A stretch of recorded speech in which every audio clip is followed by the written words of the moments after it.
Welcome to Zen's series, The History of Medicine. We're going to be looking at ancient medical texts from China, India, and Africa. This video series is sponsored by Zen's Medicine, an online platform that connects holistic medical physicians with their patients. If you guys like this channel, please subscribe. If you like this video, give it a thumbs up. And if you have any questions, please leave them in the comment below. So, ancient medical texts. What is the oldest one? Arguably, it depends where you're from, what your society culture believes, because ancient medical text has a habit of not lasting the test of time. But the Kahun Egyptian medical text, it was written on papyrus. There's mention of it in a number of other manuscripts.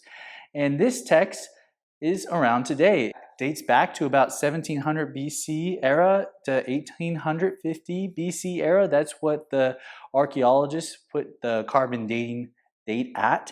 That's about 400 years before the first 5 books of the Bible were written. Just kind of give you a context. The first book of the Bible, Genesis, actually mentions how Egypt became a world power. This was about 400 years. This Kahun Papyrus medical text was written about 400 years before that first book. So, hope you find it exciting. I know I personally enjoy studying ancient Near East texts because it's just fascinating to see how advanced these societies were and the information they put out regarding medical technology and how to treat the body, mind, and soul. The ancient Egyptians knew that the body had multiple levels. Like the irrigation system, the Nile, it provided water for the whole nation. Just like the pulse provides an idea of how the body is doing as a whole.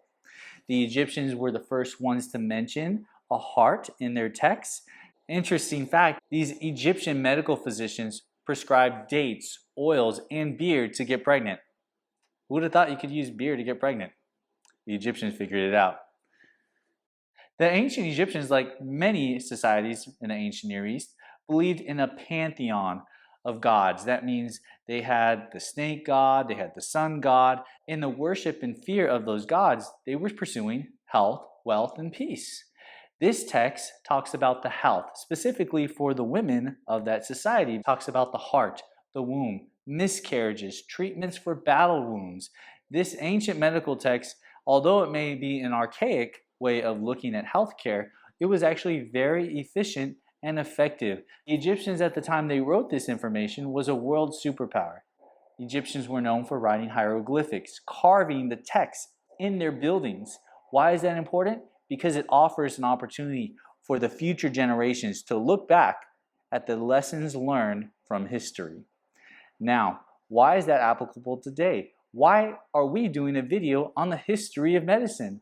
Because if we don't learn the lessons from the past, we are destined to make the mistakes that we did not learn from. There's a lot more that could be said about the ancient Egyptian healthcare system. It's interesting to note that these kings were not only concerned about their own health, but in transferring the information to future generations. If you were a rich person, you had access to healthcare, you had private physicians to take care of you.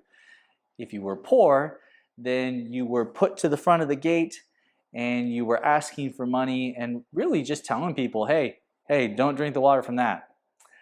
That got me sick. So, we hope you find this video helpful, entertaining, and again, if you like this video, please give it a thumbs up. If you have any questions or comments, please leave them below. And again, if you want more information, go to the website www.zensmed.com. Welcome to Zen's series, The History of Medicine, video number 2, looking at the Chinese ancient text, Huang Di Nei Jing, also known as the Yellow Emperor Chinese medical text. Now this text is pretty old, as in it dates back to like 2600 BC era, if not longer. But the oldest artifact that we have mentioning this text dates back to the 4th century BC. Huang Di Nei Jing is more than just an ancient medical text. It is part of the Chinese culture and has influenced many parts of China today. The Huang Di Nei Jing brings in the principle of Taoism, the balance of yin and yang. It's being one with the earth, having your balance, your chi, your energy, being equal or equivalent to whatever's going on. There's mention of meridians. These meridians are used in acupuncture. There's mention of sex, diet, balancing one's anger and emotions, not overindulging.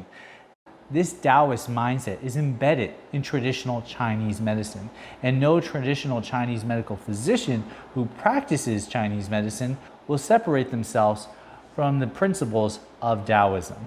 The text provides a traditional Chinese interaction between a medical physician and his patient or her patient.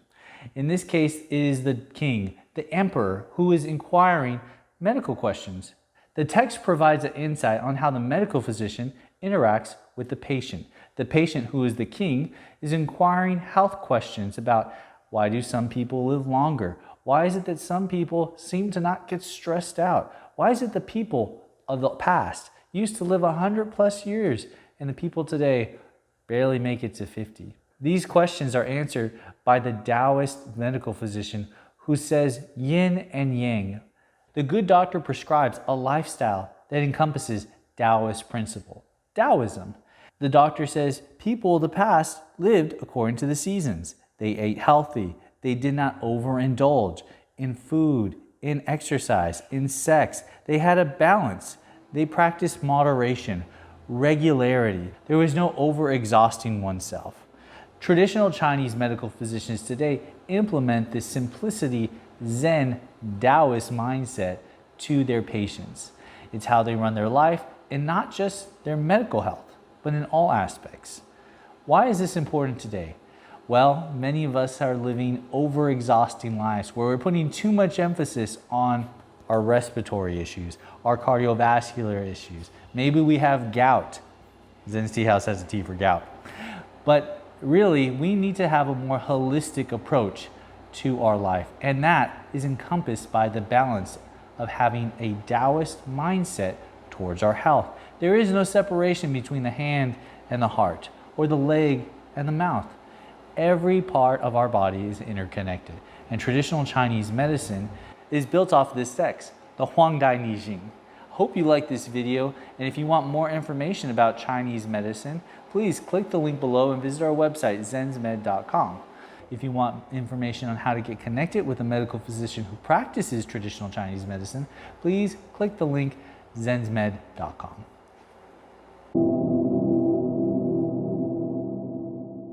Welcome to Zen series, The History of Medicine. This is video number 3, looking at the ancient Indian medical practices known as Ayurveda. Before we look at Ayurveda, we first must get the context of the Vedas. Now, I am a religious scholar. I spend months reading the Vedas, and I am a speed reader, and I can tell you the Vedas are epic. There are 4 Vedas. The first Veda is the Rig Veda, the Sama Veda, the Yajur Veda, and the Atharva Veda. These Vedas are songs, hymns, and praises to the cosmos. The first 3 are really praiseworthy, but even those texts have mention of Ayurveda.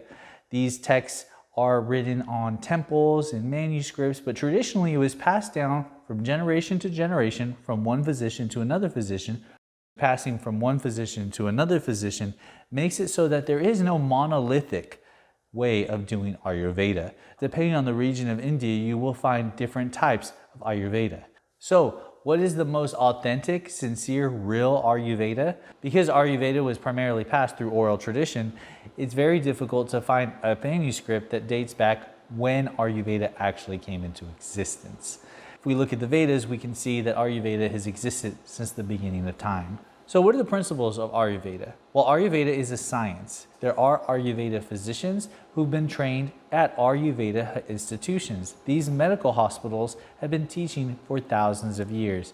Indian medical practices, like many societies in the ancient Near East, had a pantheon of different gods that they worshipped, they praised, and did sacrifices to. The deity of Ayurveda is known as Dhanvantari.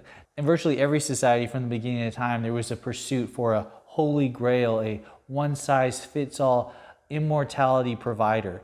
This was the immunity elixir that was provided by Dhanvantari. It's interesting to note that even today, our society is pursuing healthcare and innovation, pills and other things that you put into your body that would provide everlasting, or if anything, an extended amount of time on this earth. healthcare provided in the Vedas, specifically Ayurveda, is filled with the spirituality. The idea of a mind and a body and a soul is so important to the spiritual condition of their patients. Medical physicians, specifically Ayurveda medical physicians, will not just treat the body, but will treat the person's soul. This ancient medical text is significantly different from the Chinese and African texts that exist because there's an emphasis on treating one's soul. This is very different and I think very fascinating. A traditional Ayurveda physician does not just treat the body, does not just treat the mind, but treats the whole person. In Ayurveda, there is mention of botanical medicine, herbs used to help heal the body, mind, and some way treating the soul. Zen's Tea House so happens to have a few of those herbs in our Holy Detox blend. The Holy Detox is based off of holy basil. This holy basil, we use a specific type of rama. It's a rama herb that people use as an adaptogenic. These adaptogenic herbs are very powerful, have been used for thousands of years, and are signed off by traditional Ayurvedic physicians. But we're not here to talk about the sales of Zen's Tea House. Although if you want, you can go click the link and get a bag of your Holy Detox and try it out. So what is the main takeaway from this ancient medical text? It's to show that these medical physicians did not separate organs, body, mind, and soul. It was all inclusive. Today we have physicians and chaplains. There's a separation between spirituality and physical restoration. Why is that important today? Because engaging in healthcare is not just a physical action, it's a mental and a spiritual endeavor. We hope you liked this video. This was video number 3 of our series, The History of Medicine, where we talked about Chinese, Indian, and African ancient medical texts. If you want more information on physicians who practice a more traditional way of healthcare, please go to the website zensmed.com. Let us know that you watched this video, and if you want more videos like this, please let us know in the comment below. That's how we know if you guys like this video, and give us a thumbs up.